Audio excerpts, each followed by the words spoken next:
ಎಂತ ಮಾಡಿದೆ ಅಜ್ಜಿಗೆ ಹೇಳು ಅಂತ ಮಾಡ್ತಿದ್ದೆ ಅಮ್ಮ ಹೋಯ್ತು ಎಲ್ಲಿ ಹೋಯ್ದೆ ಎಲ್ಲ ಹಾಕ್ದೆ ಎಲ್ಲ ಹಾಕ್ತು ಮಗ ಬಾಯಿಗೆ ಬಾಯಿಗೆ ಬಾಯಿ ತೋರಿಸು ಅಯ್ಯೋ ದೇವ್ರೇ ಮಗಳಿಗೆಲ್ಲ ಹೊಯ್ದುಬಿಟ್ರೆ ಅಮ್ಮ ಬರ್ತದೆ ಈಗ ಎಲ್ಲುಡು ಹಾಯ್ ಮಾಡು ಮಗ ಹಾಯ್ ಮಾಡು ಅಮ್ಮಗೆ ಹಾಯ್ ಮಾಡು ಹಾಯ್ ಗುಡ್ ಮಾರ್ನಿಂಗ್ ಹೆಂಗೆ ಮಾಡು ಹಿಂಗೇನು ಕಿಸಿ ಕೊಡಂದು ಅಂಬ ಬರಲಿಲ್ಲ ಮಗ ಅಂಬ ಬಂದ್ಕೊಳ್ಳಿ ಹೋಗು ಹಾಂ.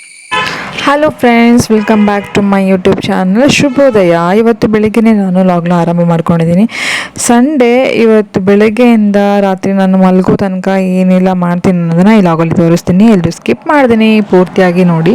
ಇವತ್ತು ಬೆಳಿಗ್ಗೆನೇ ಮಾವಿನ ಮರದ ಹತ್ರ ಬಂದ್ವಿ. ಯಾಕೆ ಅಂತ ಅಂದರೆ ರಾತ್ರಿ ತುಂಬಾ ಮಳೆ ಇರೋದ್ರಿಂದ, ಮಳೆ ಮತ್ತು ಗಾಳಿ ಇರೋದ್ರಿಂದ ಮಾವಿನಕಾಯಿ ಎಷ್ಟು ಬಿದ್ದಿದೆ ನೋಡುವ ಅಂಥೇಳಿ. ಮತ್ತು ಕೆಲವಷ್ಟು ಮಾವಿನಕಾಯಿ ಕೊಯ್ಯೋದಿತ್ತು. ತುಂಬ ಮಾವಿನಕಾಯಿ ಬಂದಿತ್ತು ನಮ್ಮ ಮನೇಲಿ. ಸತಿ ಇದು ಮಲ್ಲಿಕ ತುಂಬಾ ಒಳ್ಳೆ ಟೇಸ್ಟ್ ಉಂಟು. ಸ್ವೀಟ್ ಅಂದರೆ ಸಿಕ್ಕಾಪಟ್ಟೆ ಸ್ವೀಟ್ ಉಂಟಾಯ್ತಾ. ಅದಕ್ಕೆ ಸ್ವಲ್ಪ ಕಾಯಿ ಬಿದ್ದಿತ್ತು. ಅದೇ ಬೆಳಿಗ್ಗೆ ಎದ್ದವರೇ ಸ್ವಲ್ಪ 4-5 ಕಾಯಿ ಬಿದ್ದಿತ್ತು ಅಂದ್ಬಿಟ್ಟು ಹೆಕ್ಕಿ ಮೇಲೆ ಬಂದು ಹೇಳಿದ್ರು. ಅದಕ್ಕೆ ಎಲ್ಲರೂ ಕೂಡ ಮಾವಿನ ಮರದ ಹತ್ರ ಬಂದಿದ್ದೀವಿ. ಚರಿನೂ ಕೂಡ ಎದ್ಕೊಂಡು ಅವನಿಗೆ ಇವತ್ತು ಖಾರ ಹಾಕೋದು ಅಂತೇಳಿ ಹೇಳ್ತೀವಿ. ಅಂದರೆ ಜಾಯಿಕಾಯಿ, ಬಜೆ ಬೇರು, ಆಮೇಲೆ ಬೋಳ್ಕಾಳು, ಒಂದು ಕಾಳು ಮೆಣಸು ಇವನ್ನೆಲ್ಲ ಒಟ್ಟಿಗೆ ಸೇರಿಸಿ ಹಾಕೋದು, ಖಾರ ಹಾಕೋದು ಅಂತ ಅವನಿಗೆ ಇವತ್ತು ಬೆಳಗ್ಗೆ ಮುಂಚೆನೇ ಹಾಕಿದೆ. ಅದೇ ಅಜ್ಜಿ ಹೊತ್ತಿಗೆ ಹೇಳ್ತಾ ಇದ್ದ ಅವನು. ಅದಾದಮೇಲೆ ಕೆಲಸಕ್ಕೆ ಕೂಡ ಬೆಳಗ್ಗೆ ಮುಂಚೆ ಬಂದಿದ್ದರು. ಅಂದರೆ ಮಳೆ ಬರೋದ್ರಿಂದ ಕಟ್ಟಿಗೆ ಸೌದೆನ ಎಷ್ಟು ಮಾಡಿಕೊಂಡು ಸಾಕೋಗೋದಿಲ್ಲ. ಅದ್ರ ಸಲುವಾಗಿ ಅವರು ಕೂಡ ಬಂದಿದ್ದರು. ನಮ್ಮನೆಯವರು ಅತ್ತೆ ಇಲ್ಲಿ ಮಾವಿನಕಾಯಿ ಕೊಯ್ತಾ ಇದ್ದಾರೆ. ನಾನು ಚರಿನ ಎತ್ಕೊಂಡಿದ್ದೆ. ಹಾಗೆ ನಾವು ಗೇಟ್ ಹತ್ರನೇ ಇರೋದ್ರಿಂದ ನನ್ನ ಚಿಕ್ಕಪ್ಪನ ಮಗ ಇಲ್ಲೆಲ್ಲೂ ಕೆಲಸ ಇತ್ತು ಅಂತೇಳಿ ಬಂದಿದ್ದ. ಸೊ ಅವನು ಕೂಡ ನಿಲ್ಲಿಸ್ದ. ನಾವು ಗೇಟ್ ಹತ್ರ ಇದ್ದೀವಿ. ಚರಿ ಅಂತೂ ಬೈಕ್ ನೋಡಿದ್ದೇನೆ ಅವನೊಟ್ಟಿಗೆ ಹೋಗೋಕೆ ರೆಡಿ ಆಗಿಬಿಟ್ಟಿದ್ದ ಅಂತಲೇ ಹೇಳ್ಬೋದು. ನಮಗೆಲ್ಲ ಟಾಟಾ ಮಾಡಿಕೊಂಡು ಹೋಗೋಕೆ ರೆಡಿ ಆಗಿದ್ದ. ಅದೇ ಸಮಯದಲ್ಲಿ ಒಂದು ಆಕಳು ಕರು ಬೇರೆ ಬಂತು. ನಾನು ಲಾಸ್ಟ್ ವ್ಲಾಗಲ್ಲಿ ಹೇಳ್ದಂಗೆ ಅವನಿಗೆ ಆಕಳು, ದನ, ಕರುಗಳಂದರೆ ತುಂಬಾ ಇಷ್ಟ. ಪ್ರಾಣಿಗಳಂದರೆ ಈ ಬೆಕ್ಕು, ನಾಯಿ ಇವೆಲ್ಲ. ಆ ಟೈಮಲ್ಲಿ ಒಂದು ಪುಟಾಣಿ ಕರು ಬಂದಿದ್ದರಿಂದ ಅದನ್ನೇ ನೋಡ್ತಾ ಇದ್ದ. ಅದಕ್ಕೆ ಹಣ್ಣು ಕೊಡಬೇಕು. ನಾವು ಗೇಟ್ ಹತ್ರ ಬಂತು ಅಂದ ತಕ್ಷಣ ಅವನ ಕೈಯಲ್ಲಿ ಬಾಳೆಹಣ್ಣು ಅಥವಾ ಎಲೆ, ಹುಲ್ಲು ಏನಾದರೂ ಒಂದು ಕೊಡಿಸ್ತೀವಿ. ಸೊ ಅದೇ ರೂಢಿ ಆಗಿಬಿಟ್ಟಿದೆ ಅವನಿಗೆ. ದನ ಬಂತು ಅಂದ ತಕ್ಷಣ ಅಂಬ ಅಂಥೇಳಿ ಬಾಳೆಹಣ್ಣಾದರೂ ಕೊಡೋಕ್ಕೆ ನೋಡ್ತೀವಿ. ನನ್ನ ತಮ್ಮನೊಟ್ಟಿಗೆ ಮಾತಾಡ್ತಾ ಇದ್ದೆ. ಈಗ ಎಲ್ಲಿ ಹೊರಟಿದ್ದೆ ಏನು ಅಂತೆಲ್ಲ ಕೇಳ್ತಾ ಇದ್ದೆ. ಹಾಗೆ ಇಲ್ಲಿ ಗೇಟ್ ಹತ್ರ ಅಂಬ ಕೂಡ ಬಂತು. ಅದಕ್ಕೆ ಬಾಳೆಹಣ್ಣು ಕೊಡ್ತಾ ಇದ್ದಾನೆ ಚರಿ. ಚೂರು ಹೆದರಿಕೆ ಇಲ್ಲ ಫ್ರೆಂಡ್ಸ್. ಆರಾಮಾಗಿ ದನಗಳಿಗೆ ತಿನ್ನಿಸೋದು, ಅವನ್ನ ಮುಟ್ಟೋದು ಎಲ್ಲ ಮಾಡ್ತಾನೆ. ಹೇಳ್ತಾರೆ ದನ ಕರುಗಳನ್ನ ಅಂದರೆ ಮಕ್ಕಳಿಗೆ ಮಾತು ಬರೋಕ್ಕಿಂತ ಮುಂಚೆ ದನನ ಮುಟ್ಟಬಾರ್ದು ಅಂತ. ನಾವು ಹಂಗಿದೆಲ್ಲ ಏನೂ ಇಟ್ಕೊಳ್ಳಿಲ್ಲ. ಈಗ ಹಸು ದೇವ್ರಲ್ವಾ, ಸೊ ಅವರಿಗೆ ನಾವು ಆಶೀರ್ವಾದವನ್ನು ಮಾಡಿ ಅಂತೇಳಿ ನಮಸ್ಕಾರ ಮಾಡ್ತೀವಿ. ಹಾಗೆಯೇ ಮಕ್ಕಳಿಗೂ ನನ್ನ ಚರಿಗಂತೂ ಮುಟ್ಟಿಸ್ತೀನಿ. ಆ ಥರದ್ದೇನು ಇಟ್ಕೊಂಡಿಲ್ಲ ನಾನು. ಅದಾಗಿದ್ಮೇಲೆ ಮಾವಿನ ಹಣ್ಣು ಅಷ್ಟೆಲ್ಲ ಕೊಯ್ಕೊಂಡು ಬಂದರು. ಇಲ್ಲಿ ಮೇಲೆ ಟೆರೆಸ್ ಮೇಲೆ ಇಡ್ತಾಯಿದ್ವಿ ಮಾವಿನೆಲ್ಲ. ನಾನು ನಿಮಗೆ ಗಾರ್ಡನ್ ಬಗ್ಗೆ ಕೂಡ ಹೇಳಿದ್ದೆ. ಸ್ವಲ್ಪ ಗಿಡಗಳೆಲ್ಲ ಚೆನ್ನಾಗಿ ಆದಮೇಲೆ ಅದ್ರ ಬಗ್ಗೆ ಲಾಗ್ ಮಾಡುವ ಅಂತೇಳಿ ನಾನು ಅದನ್ನು ಕ್ಲಿಯರಾಗಿ ತೋರಿಸ್ತಾ ಇಲ್ಲ. ಸೊ ಅದ್ರ ಬಗ್ಗೆನೇ ಬೇರೆ ನಾನು ಲಾಗ್ ಮಾಡ್ತೇನೆ. ಇಲ್ಲಿ ನೋಡ್ಬೋದು ಮಾವಿನ ಹಣ್ಣನ್ನು ಈ ಥರ ಹಣ್ಣು ಹಾಕ್ತಾ ಇದ್ದಾರೆ. ಅಂದರೆ ಬಿಳಿ ಹುಲ್ಲಲ್ಲಿ ಕಾಯಿಗಳನ್ನ ಇಟ್ಟು ಅದ್ರ ಮೇಲೆ ಮುಚ್ಚಿದ್ರೆ ಶೆಕೆಗೆ ಬೇಗನೆ ಹಣ್ಣು ಆಗ್ತದೆ ಅಂಥೇಳಿ ಈ ಥರ ಮಾಡ್ತಾರೆ. ಚರಿ ಅವ್ರ ಪಪ್ಪಂಗೆ ಹೆಲ್ಪ್ ಮಾಡೋದು, ಕಾಯೆಲ್ಲ ಎತ್ಕೊಡೋದು. ಅವ್ರ ಪಪ್ಪ ಹೇಳ್ತಾಯಿದ್ರು, ನಿನಗಿಂತ ಒಳ್ಳೆ ಹೆಲ್ಪ್ ಮಾಡ್ತಾನೆ ಬಿಡು, ನೀನಾದರೂ ಕೂತ್ಕೊಂಡು ನೋಡ್ತೀಯ, ಏನೂ ಮುಟ್ಟಲ್ಲ, ನನ್ನ ಮಗ ಅಟ್ಲೀಸ್ಟ್ ನಂಗೆ ಹೆಲ್ಪ್ ಮಾಡ್ತಾನೆ ಅಂಥೇಳಿ ಹೇಳ್ತಾಯಿದ್ರು. ಹೀಗೆ ಪುಟಾಣಿ ಕೈಯಲ್ಲಿ ಅವನನ್ನು ಮಾಡ್ತಾನೆ. ನಾವೇನು ಮಾಡಿಸಲ್ಲ, ಅವನೇ ಮಾಡ್ತಾನೆ. ಅವನ ಖುಷಿನೇ ನಮ್ಮ ಖುಷಿ. ಸೊ ಅವನ್ನೇ ಏನೆಲ್ಲ ಮಾಡ್ತಾರೆ ಅದಕ್ಕೆ ನಾವು ಪ್ರೋತ್ಸಾಹ ಮಾಡ್ತೀವಿ ಅಷ್ಟೇ, ಇನ್ನೇನಿಲ್ಲ. ಮಕ್ಕಳು ಅಂತೇಳಿ ಸುಮ್ಮನೇನಿರಲ್ಲ. ಏನಾದರೂ ಮಾಡ್ತಾನೆ ಅಂತಂದರೆ ಸರಿ ಮಾಡಲಿ ಅಂತೇಳಿ ಸುಮ್ಮನೆ ಆಗ್ತೀವಿ. ಅವನಿಗೂ ಗೊತ್ತಾಗುತ್ತೆ ಆ್ಯಕ್ಟಿವ್ ಆಗಿರ್ತಾರೆ, ಏನಾದರೂ ಆ್ಯಕ್ಟಿವಿಟಿ ಮಾಡ್ತಾಯಿದ್ರಿ ಅಂತ. ಸೊ ಲಾಸ್ಟ್ ಲಾಗು ಇಷ್ಟಪಟ್ಟಿದ್ದೀರಾ ಅಂತ ಅಂದ್ಕೊಂಡಿದ್ದೀನಿ. ಸೊ ಹೀಗೇ ನಾನು ಡೈಲಿ ರುಟೀನ್ ಅಂತ ಮಾಡ್ತಾನೆ ಇರ್ತೀನಿ. ನೋಡಿ ನಿಮಗೆಲ್ಲರಿಗೂ ಇಷ್ಟ ಆಗುತ್ತೆ ಅಂತ ಅಂದ್ಕೊಂಡು ಇವತ್ತಿನ ಲಾಗು ಕೂಡ ಪೂರ್ತಿಯಾಗಿ ನೋಡಿ. ತುಂಬ ಚೆನ್ನಾಗಿದೆ ಅಂತ ಹೇಳ್ಬೋದು. ನನ್ನ ಡೈಲಿ ರುಟೀನ್ ಏನೆಲ್ಲ ಇರುತ್ತೆ ಅಂತ. ಹಾಗೆಯೇ ಎಲ್ಲ ಕೆಲಸ ಮುಗಿಸ್ಕೊಂಡು ಹೊರಗಡೆದೆಲ್ಲ ಮುಗಿಸಿ ಮತ್ತು ಒಳಗೆ ಬಂದಾಗ ಮೊದಲಿಗೆ ಬಚ್ಚಲ ಮನೆಗೆ ಅಂದರೆ ಒಲೆಗೆ ಬೆಂಕಿ ಹಾಕೋದು, ನೀರು ಕಾಯಿಸೋದು. ನಾವು ಇದು ಕಟ್ಟಿಗೆ ಒಲೆನೇ ಮಾಡ್ಕೊಂಡಿದ್ವಿ. ಸೋಲಾರ್ ಕೂಡ ಇದೆ. ಅದು ನಮಗೆ ಯೂಸ್ ಆಗೋದಿಲ್ಲ, ನಾವು ಅಷ್ಟೆಲ್ಲ ಯೂಸ್ ಮಾಡೋದಿಲ್ಲ. ನನಗೆ ಅದು ಆ ನೀರು ಇಷ್ಟ ಆಗೋದಿಲ್ಲ. ಈ ಥರ ಕಟ್ಟಿಗೆಯಲ್ಲಿ ನೀರು ಕಾಯಿಸಿ ಸ್ನಾನ ಮಾಡೋದಂದ್ರೆ ತುಂಬಾ ಇಷ್ಟ, ತಲೆ ಕೂದಲಿಗಾಗಿರ್ಬೋದು, ನಮಗಾಗಿರ್ಬೋದು. ಆ ಸೋಲಾರ್ ನೀರಲ್ಲಿ ಸ್ನಾನ ಮಾಡಿದ್ರೆ ಏನೋ ಒಂಥರ ಅನ್ಕಂಫರ್ಟೇಬಲ್, ಸ್ನಾನ ಮಾಡ್ತಿದ್ದೀವಿ ಅಂತಲೇ ಅನಿಸೋದಿಲ್ಲ. ಇದರಲ್ಲಿ ಮಾಡಿದ್ರೆ ತುಂಬಾ ಖುಷಿ ಆಗ್ತದೆ. ಬೆಚ್ಚ ನೀರು ಸ್ನಾನ ಮಾಡಿರಿ ಮಳೆಗಾಲದಲ್ಲಂತೂ ಆರಾಮ್ಸೆ ಇರ್ಬೋದು. ಸೌದೆ ಎಲ್ಲ ತಂದು ಬೆಂಕಿ ಹಾಕಿ ನನ್ನ ಕೆಲಸನ ಶುರು ಮಾಡ್ತಾಯಿದ್ದೀನಿ. ಹಾಗೆ ಸೀದಾ ಅಡುಗೆ ಮನೆಗೆ ಬಂದೆ. ಅಡುಗೆ ಮನೆಯೂ ಕೂಡ ಅಷ್ಟೇ ನೈಟೇ ಫುಲ್ ಎಲ್ಲ ಕ್ಲೀನ್ ಮಾಡಿ ಇಟ್ಬಿಡ್ತೀನಿ. ಬೆಳಗ್ಗೆ ಯಾವುದೇ ರೀತಿ ಕ್ಲೀನ್ ಮಾಡೋದೆಲ್ಲ ಇಟ್ಕೊಳ್ಳೋದಿಲ್ಲ ನಾನು, ರಾತ್ರಿನೇ ಎಲ್ಲ ಕ್ಲೀನ್ ಮಾಡಿ ಇಟ್ಟಿರ್ತೀನಿ. ಅಂದರೆ ನಂಗೆ ಅಡುಗೆ ಮನೆ ಬೆಳಗ್ಗೆ ಬಂದ ತಕ್ಷಣ, ನೋಡಿದ ತಕ್ಷಣ ಫ್ರೆಶ್ ಆಗಿರಬೇಕು, ಕ್ಲೀನಾಗಿರಬೇಕು, ಆವಾಗ ಖುಷಿ ಆಗುತ್ತೆ ನಂಗೆ ಕೆಲಸ ಮಾಡೋದಕ್ಕೆ. ಹಾಗೆ ಮಾಡಿಟ್ಟಿರ್ತೀನಿ ನೈಟೆಲ್ಲ. ಬೆಳಗ್ಗೆ ಆದ್ರೂ ಸ್ವಲ್ಪ ಏನಾದರೂ ಹುಳಗಿಳ ಹರಿದಿರುತ್ತೆ ಅಂಥೇಳಿ ಒಂಚೂರು ನೀಟ್ ಮಾಡಿಕೊಂಡು ಹಾಲು ತೊಗೊಂಡು ಬಂದಿರ್ತಾರೆ. ಫಸ್ಟ್ ಹಾಲು ಕಾಯಿಸೋಕ್ಕಿರ್ತೀನಿ, ಯಾಕಂದರೆ ಚರಿಗೆ ನಾವೆಲ್ಲ ಮುಗಿಸ್ಕೊಂಡು ಹಾಲು ಕಾಯಿಸಿ ತಿನ್ನಿಸೋ ತನಕ ಲೇಟ್ ಆಗಿಬಿಡ್ತದೆ ಅಂಥೇಳಿ ಫಸ್ಟು ಹಾಲು ಕಾಯಿಸೋಕೆ ಇಟ್ಬಿಡ್ತೀನಿ. ಅಂದರೆ ನಾನು ಆಲ್ಮೋಸ್ಟ್ ಕೆಲಸ ಮುಗೀತು ಅಂದ ತಕ್ಷಣ ಅವನಿಗೆ ತಿನ್ಸೋಕ್ಕೆ ಸರಿ ಆಗುತ್ತೆ ಅಂಥೇಳಿ ಆ ಥರ ಮಾಡ್ತೀನಿ. ಆಮೇಲೆ ಫುಲ್ ಮನೆಯಲ್ಲೇ ಕ್ಲೀನ್ ಮಾಡೋದಿತ್ತು. ಇದು ಸಂಡೇ ಆಗಿರೋದ್ರಿಂದ ಸ್ವಲ್ಪ ಕ್ಲೀನಿಂಗ್ ಎಲ್ಲ ಮಾಡ್ಕೊಳ್ತೀನಿ. ಸಂಡೇ ಎವ್ರಿ ಸಂಡೇ ಮಾಡ್ಕೊಳ್ತೀನಿ. ಇವತ್ತು ಕೆಲಸದವ್ರು ಬರೋದಿಲ್ಲ, ಕೆಲಸದವ್ರು ಬರ್ದೇನೆ ತುಂಬ ದಿನ ಆಗೋಯಿತು. ಸೊ ಹಾಗಾಗಿ ಕೆಲಸಗಳನ್ನೆಲ್ಲ ನಾವೇ ಮಾಡ್ಕೋಬೇಕಾಗ್ತಾ ಉಂಟು. ಈಗ ಅಭ್ಯಾಸ ಆಯಿತು ಅಂತಲೇ ಹೇಳ್ಬೋದು. ಆವಾಗ ಚರಿ ಸಣ್ಣವರಿದ್ದಾಗ ಸ್ವಲ್ಪ ಕಷ್ಟ ಆಗ್ತಾಯಿತ್ತು. ಚರಿನೂ ನೋಡಿಕೊಂಡು ಕೆಲಸ ಮಾಡಿಕೊಂಡು ನನಗೂ ಅಷ್ಟು ಕೆಲಸ ಮಾಡಲಿಕ್ಕೆ ಆಗ್ತಿರ್ಲಿಲ್ಲ. ಇವಾಗ ಎಲ್ಲದಕ್ಕೂ ಅಡ್ಜಸ್ಟ್ ಆಗಿಬಿಟ್ಟಿದ್ದೀನಿ. ಸೊ ಹಾಗಾಗಿ ಕೆಲಸ ಮಾಡ್ಕೊಂಡು ಹೋಗ್ತೇನೆ, ತೊಂದರೆ ಏನಾಗೋದಿಲ್ಲ. ಮನೆ ಕೆಲಸ ಆಗಿರ್ಬೋದು, ಅಡುಗೆ ಕೆಲಸ, ಚರಿ ನೋಡ್ಕೊಳ್ಳೋದು ಎಲ್ಲದೊಂಥರ ಈಸಿ ಆಗಿಬಿಟ್ಟಿದೆ. ಪಟ ಅಂತ ಮಾಡ್ಕೊಂಡು ಹೋಗ್ತಾ ಇರ್ತೀನಿ. ಹೀಗೆ ಹೆಣ್ಮಕ್ಳು ಅಂದ ತಕ್ಷಣ ಎಲ್ಲ ಕೆಲಸನ ಮಾಡ್ಕೊಳ್ಳೋದಿದ್ದೇ ಇರುತ್ತೆ. ಮನೆ ಕ್ಲೀನಿಂಗ್ ಮಾಡ್ಕೊಳ್ಳೋದಾಗಿರ್ಬೋದು, ಪ್ರತಿಯೊಂದು ಕೂಡ ನಾವು ಮಾಡ್ಕೊಳ್ಳೋದು. ಅದರಲ್ಲೂ ಮಧ್ಯದಲ್ಲಿ ನಮ್ಮದು ವಾಷಿಂಗ್ ಮಿಷಿನ್ ಬೇರೆ ಹಾಳಾಗಿಬಿಟ್ಟಿತ್ತು. ಸೊ ಅದು ಬೇರೆ ತಲೆನೋವು. ಬಟ್ಟೆ ವಾಶ್ ಮಾಡೋದು ದೊಡ್ಡ ಕಷ್ಟ, ಯಾಕಂದರೆ ಚರಿದು ತುಂಬಾ ಬಟ್ಟೆ ಆಗ್ತದೆ. ನಾವು ಡೈಪರ್ ಏನೂ ಹಾಕಲ್ಲ ಮನೇಲಿದ್ದಾಗ. ಸೊ ಹಾಗಾಗಿ ತುಂಬ ಯೂರಿನ್ ಪಾಸ್ ಮಾಡಿದ್ದು ತುಂಬಾ ಬಟ್ಟೆಗಳಿರ್ತವೆ ಅಂತಲೇ ಹೇಳ್ಬೋದು. ಮನೇಲಿದ್ದಾಗ ಅವನಿಗೆ ಡೈಪರೇ ನಾನು ಯೂಸ್ ಮಾಡಲಿಲ್ಲ. ಎಷ್ಟು ವಾಶ್ ಮಾಡೋದಾದ್ರೂ ತೊಂದರೆ ಇಲ್ಲ ಅಂತೇಳಿ ನಾನು ಒಂದಾದ ತಕ್ಷಣ ಒಂದು ಚಡ್ಡಿ ಹಾಕ್ತೀನಿ, ಬಿಟ್ಟರೆ ಡೈಪರ್ ಏನು ಯೂಸ್ ಮಾಡಲ್ಲ. ಇವನ್ ಕ್ಲಾತ್ ಡೈಪರ್ ಬಂದಿದೆ. ಕ್ಲಾತ್ ಡೈಪರ್ ಯಾಕೆ ಯೂಸ್ ಮಾಡಿಲ್ಲ ಅಂತ ಕೇಳ್ಬೋದು.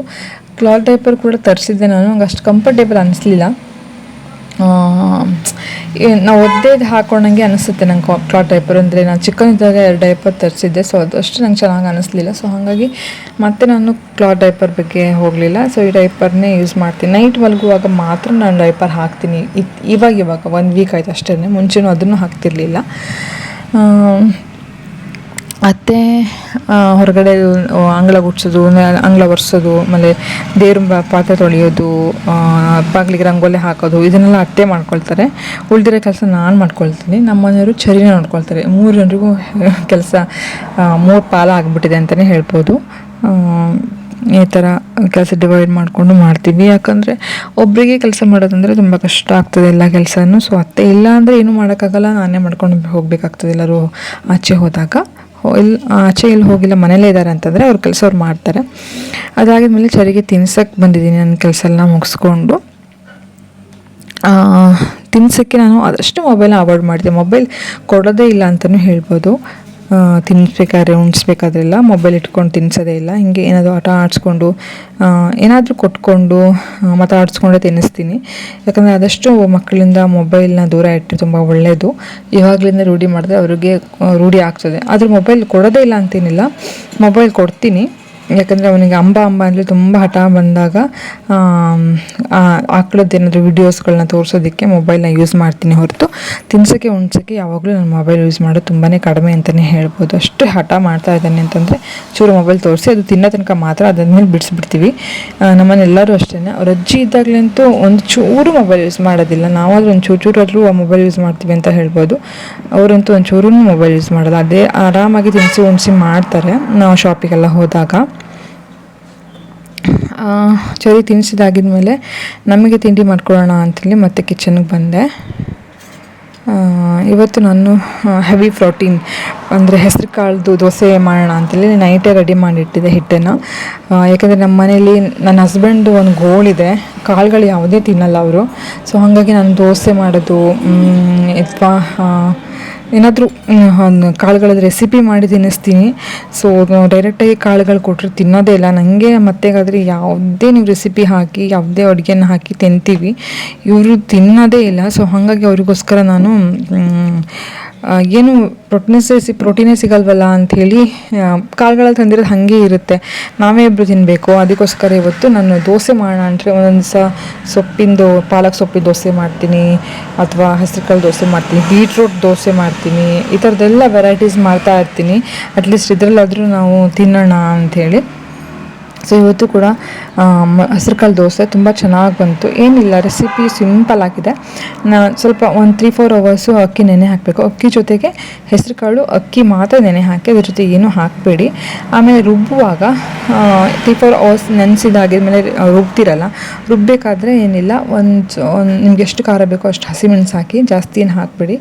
ಆಮೇಲೆ ಸ್ವಲ್ಪ ಶುಂಠಿ, ಬೆಳ್ಳುಳ್ಳಿ, ಕೊತ್ತಂಬರಿ ಸೊಪ್ಪಿದ್ರೆ ಕೊತ್ತಂಬರಿ ಸೊಪ್ಪು ಹಾಕಿ, ಆಮೇಲೆ ಜೀರಿಗೆ ಹಾಕಿ ಕಾಳು ಹಾಕೋದ್ರಿಂದ ಗ್ಯಾಸೆಲ್ಲ ಆಗಬಾರ್ದು ಅನ್ನೋ ಒಂದು ಇದಕ್ಕೆ ಶುಂಠಿ ಮತ್ತು ಜೀರಿಗೆನ ಹಾಕ್ತೀವಿ. ಮತ್ತು ಅದ್ರ ಘಮ ಕೂಡ ಒಳ್ಳೆ ಇರ್ತದೆ. ಈರುಳ್ಳಿ ಕೂಡ ಆಪ್ಷನಲ್, ನಿಮ್ಗೆ ಈರುಳ್ಳಿ ಬೇಕಂದರೆ ಹಾಕೋಬೋದು, ಬೇಡ ಅಂದರೆ ಇಲ್ಲ. ನಾನು ಈರುಳ್ಳಿ ಹಾಕಿರ್ತೀನಿ, ಯಾಕಂದರೆ ಅದು ದೋಸೆ ಬೆಂದ ಮೇಲೆ ಅದ್ರ ಘಮ ತುಂಬಾ ಚೆಂದ ಬರ್ತದೆ. ಹಾಗಾಗಿ ಈರುಳ್ಳಿ ಹಾಕಿ ಸ್ವಲ್ಪ ಕಾಯಿ ತುರಿ ಹಾಕಿ ರುಬ್ಕೊಳ್ಳಿ.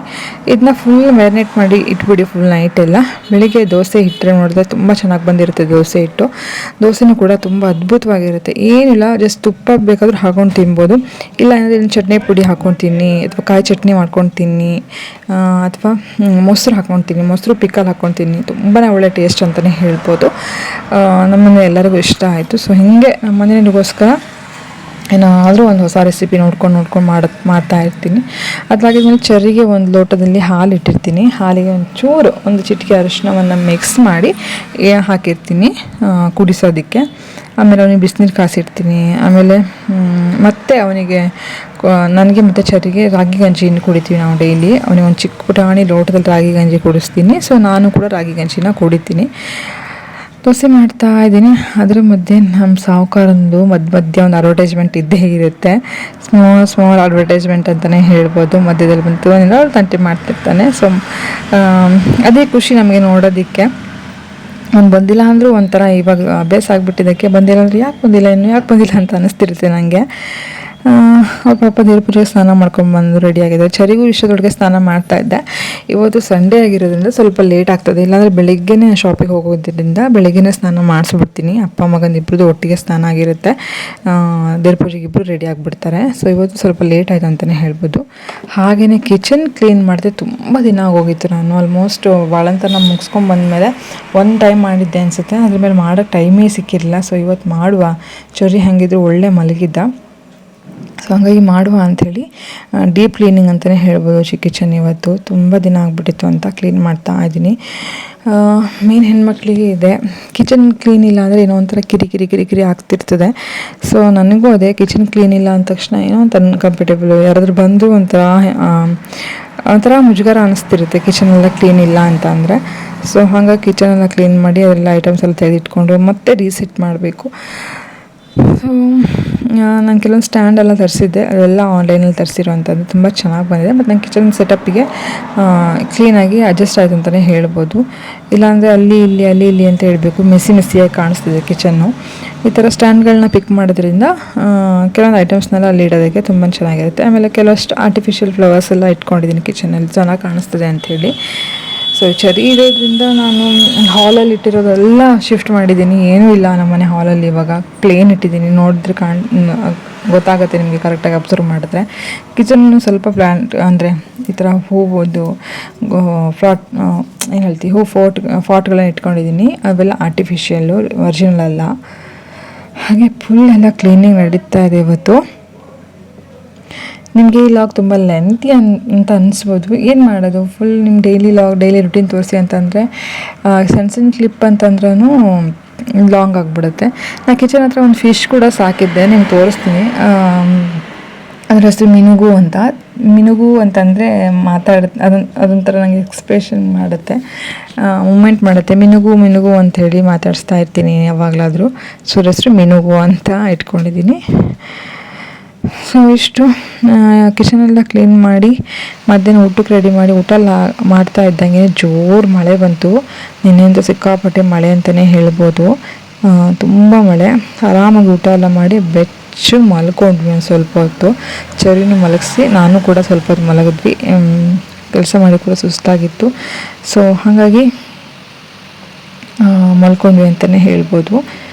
ಆಮೇಲೆ ಮತ್ತೆ ಆಗಿದ್ಮೇಲೆ ಮತ್ತೆ ರೂಟೀನ್ ಸ್ಟಾರ್ಟ್ ಆಗ್ತದೆ ಅಂತಲೇ ಹೇಳ್ಬೋದು. ಮಧ್ಯಾಹ್ನ ಮಲಗಿ ಎದ್ದಿದ್ಮೇಲೆ ಚರಿಗೆ ತಲೆ ಬಾಚಿರಲಿಲ್ಲ. ಸೊ ತಲೆ ಬಾಚಿದೆ. ಅವನಿಗೆ ಕೂದಲು ನಾನು ಕಟ್ ಮಾಡಿಸ್ಲಿಲ್ಲ. ಸ್ವಲ್ಪ ನನಗಿನ್ನೂ ಟೈಮ್ ಬೇಕು ಅವನಿಗೆ ಕೂದಲು ಕಟ್ ಮಾಡ್ಸೋಕ್ಕೆ. ಇನ್ನು ಸ್ವಲ್ಪ ಅವನಿಗೆ ತಲೆ ಬಾಚಬೇಕು, ಹೂ ಮುಡಿಸ್ಬೇಕು, ಹುಡುಗಿ ಮಾಡಬೇಕು, ಎಲ್ಲ ಆಸೆಗಳಿದೆ. ಸೊ ಎಲ್ಲ ಮುಗಿಸ್ಕೊಂಡು ಕಟ್ ಮಾಡೋಣ ಅಂಥೇಳಿ ಕಟ್ ಮಾಡಿದ್ದೀನಿ. ಸೊ ಇದರಲ್ಲಿ ನಾನು ಮೊಬೈಲಲ್ಲಿ ಅವನಿಗೆ ಕೆಲವೊಂದು ಕಾರ್ಟೂನ್ ತೋರಿಸ್ತಾ ಇದ್ದೀನಿ. ಸೊ ಅದು ಕಾರ್ಟೂನ್ ತೋರಿಸಿದ್ರು ಕೂಡ ಅಂಬ ಅಂತಲೇ ಹೇಳ್ತಾನೆ, ಅಮ್ಮ ತೋರಿಸು ಅಂತ. ಸೊ ಇಲ್ಲ ಒಂದು ಮಧ್ಯದಲ್ಲಿ ಒಂದು 3-4 ಮಿನಿಟ್ಸ್ ಅಷ್ಟೇ ತೋರಿಸೋವಂಥದ್ದು. ಮಳೆ ಸ್ವಲ್ಪ ನಿಂತಿದೆ ಈಗ ಚರಿಗೆ ತಿನ್ನೋಕೆ ಏನಾದರೂ ಮಾಡಬೇಕು, ನಮಗೂ ತಿನ್ನೋಕೆ ಏನಾದರೂ ಮಾಡ್ಕೋಬೇಕು. ಸೊ ಚರಿಗೆ ನಾನು ಪುಷ್ಟಿ ಇದು ಅಂಗನವಾಡಿಯಲ್ಲಿ ಕೊಡ್ತಾರೆ ಗೌರ್ಮೆಂಟಿಂದ, ತುಂಬ ಒಳ್ಳೆ ಉಂಟು ಅಂತ ಹೇಳ್ಬೋದು. ಪ್ರೋಟೀನ್ಸ್ ಇರುವಂತಹ ಪೌಡ್ರು, ಕಾಳುಗಳೆಲ್ಲ ಸೇರಿಸಿ ಮಾಡಿರ್ತಾರೆ. ನೋಡ್ಬೋದು ಇಷ್ಟೊಂದು ಪ್ರೋಟೀನ್ಸ್ ಇರುತ್ತೆ ಅಂತ ತೋರಿಸ್ತಾ ಇದ್ದೀನಿ ನಾನು ಇಲ್ಲಿ. ಎಲ್ಲ ಥರ ಪೌಷ್ಟಿಕಾಂಶ ಕೂಡ ಇದರಲ್ಲಿ ಇರುತ್ತೆ. Vitamin A, vitamin B, vitamin C ಎಲ್ಲವೂ ಕೂಡ ಇರುತ್ತೆ. ಇದನ್ನು ನಾನು ಡೈಲಿಯಾಗಿ ಮಾಡಿ ಕೊಡ್ತೀನಿ. ಲಡ್ಡು ಥರ ಮಾಡಿ ಕೂಡ ಕೊಡ್ಬೋದು, ಇಲ್ಲ ಗಂಜಿ ಥರ ಮಾಡಿ ಕೂಡ ಕೊಡ್ಬೋದು. ರಾಗಿ ಸರಿ ಎಲ್ಲ ಯಾವುದೇ ರೀತಿ ಮಾಡ್ತೀರಾ ಆ ರೀತಿ ಕೂಡ ಮಾಡಿ ಕೊಡ್ಬೋದು. ಒಳ್ಳೆ ಟೇಸ್ಟ್ ಇರ್ತದೆ. ನಾನು ಕೂಡ ತಿಂದಿದ್ದೀನಿ. ಅವನಿಗೆ ಏನೇ ಕೊಟ್ಟು ಕೂಡ ಟೇಸ್ಟ್ ಮಾಡಿನೇ ಕೊಡೋಂಥದ್ದು. ಸೊ ನಾನು ಟೇಸ್ಟ್ ಮಾಡಿದವಾಗ ತುಂಬಾ ಒಳ್ಳೆ ಇರುತ್ತೆ. ಅಂದರೆ ಹೆಂಗೆ ಮಾಡ್ಕೊಡ್ತೀನಿ ಅಂತಂದರೆ ಪೂರ್ತಿ ಹಾಲು, ಸ್ವಲ್ಪ ನೀರೇ ಆ್ಯಡ್ ಮಾಡೋದಿಲ್ಲ. ಹಾಲು ಮತ್ತು ತುಪ್ಪ, ಬೆಲ್ಲ ಹಾಕಿ ಇದನ್ನು ಬೇಯಿಸಿ ಕೊಡ್ತೀನಿ. ತುಂಬ ಟೇಸ್ಟ್ ಆಗ್ತದೆ ಅಂತಲೇ ಹೇಳ್ಬೋದು. ಅವನು ಕೂಡ ಸ್ವಲ್ಪ ಇಷ್ಟಪಟ್ಟು ತಿಂತಾನೆ. ನಮಗೆ ತಿನ್ನೋದಕ್ಕೆ ನಾನು ಮ್ಯಾಗಿ ಮಾಡಿದೆ. ಅದಾದ್ಮೇಲೆ ನೈಟು ಮತ್ತೆ ಅವನಿಗೆ ಕೈಕಾಲು ತೊಳೆಸಿ ದಿನದಲ್ಲಿ 2 ಸತಿ ಸ್ನಾನ ಮಾಡಿಸ್ತೀನಿ ನಾನು. ಬೆಳಗ್ಗೆ ಮತ್ತು ನೈಟ್ ಮಲಗುವಾಗ ಒಂದು ಸತಿ ಸ್ನಾನ ಮಾಡಿಸಿ ಕ್ಲೀನಾಗಿ ಮೈಗೆಲ್ಲ ಎಣ್ಣೆ ಹಚ್ಚಿ ಬೇರೆ ಬಟ್ಟೆ ಹಾಕಿ ಮಲಗಿಸ್ತೀನಿ. ನೋಡ್ಬೋದು ಅವ್ರ ಪಪ್ಪ ಆಟ ಆಡಿಸ್ತಾ ಇದ್ದಾರೆ. ಸೊ ಅದಾಗಿದ್ಮೇಲೆ ರಾತ್ರಿ ಊಟಕ್ಕೆ ನಾನು ಸಂಡೇ ಸ್ಪೆಷಲ್ ಅಂತಲೇ ಹೇಳ್ಬೋದು, ಅಕ್ಕಿ ರೊಟ್ಟಿ. ನಮ್ಮ ಮನೇಲಿ ಎಲ್ಲರಿಗೂ ಇಷ್ಟ ಅಕ್ಕಿ ರೊಟ್ಟಿ. ಇವನ್ ನನಗೂ ಕೂಡ ಸಿಕ್ಕಾಪಟ್ಟೆ ಇಷ್ಟ ಅಕ್ಕಿ ರೊಟ್ಟಿ. ಸೊ ಅಕ್ಕಿ ರೊಟ್ಟಿ ಮಾಡುವ ಹೆಂಗೂ ಟೈಮ್ ಇದೆ ಅಂಥೇಳಿ, ಮಳೆ ಕೂಡ ಬರ್ತಾಯಿತ್ತು, ಒಳ್ಳೆ ಆಗ್ತದೆ ಊಟಕ್ಕೆ ಅಂತೇಳಿ ಅಕ್ಕಿ ರೊಟ್ಟಿ ಮಾಡ್ತಾಯಿದ್ದೀನಿ. ಮಧ್ಯದಲ್ಲಿ ನಮ್ಮ ಚರಿದು ಇದ್ದೇ ಇರುತ್ತೆ. ಅವ್ನಿಗೆ ಯಾವಾಗೆಲ್ಲ ಪ್ರೀತಿ ಮಾಡಬೇಕಂತ ಅನಿಸುತ್ತೋ ಅವಾಗ ಬಂದು ಕಿಸ್ ಕೊಡೋದು ಎಲ್ಲ ಮಾಡ್ತಿರ್ತಾನೆ. ಸೊ ಅಲ್ಲಿ ನಾನು ಯಾಕೆ ಹೊಡೆಯೋಕ್ಕೆ ಕೈ ಎತ್ತಿದೆ ಅಂತಂದರೆ ಸುಮ್ಮನೆ ಹೆದರಿಸೋದಷ್ಟೇ. ಹಿಟ್ಟಿನ ಕಾಲು ಓದ್ಯಕ್ಕೆ ಬಂದ, ಅದಕ್ಕೆ ನಮಸ್ಕಾರ ಮಾಡು ಅಂತೇಳಿ ಹೇಳ್ತಾ ಇದ್ದೀನಿ. ಅದು ಏನು ಹೇಳ್ತೀವೋ ಅದನ್ನು ಮಾಡ್ತಾನೆ. ಸದ್ಯಕ್ಕೆ ಮುಂದೆ ಗೊತ್ತಿಲ್ಲ ಹೇಗೆ ಏನು ಅಂತ. ಅಕ್ಕಿ ರೊಟ್ಟಿ ಮಾಡ್ತಾಯಿದ್ದೀನಿ. ಅಕ್ಕಿ ರೊಟ್ಟಿ ಮಾಡಿ ಊಟ ಎಲ್ಲ ಮಾಡಿದಾಗಿದ್ಮೇಲೆ ಇನ್ನೇನು ಮಲಗೋದಷ್ಟೇ ಇರೋದು. ಸೊ ನೈಟ್ ಮಲಗೋಕ್ಕೆ ಇಲ್ಲಿ ರೂಮಲ್ಲಿ ಬಂದರೆ ಅಪ್ಪ ಮಗ ಇಬ್ಬರು ಲೈಟ್ ಆಫ್ ಮಾಡ್ಕೊಂಡು ಆರಾಮ್ ಮಲ್ಕೊಂಡಿದ್ರು.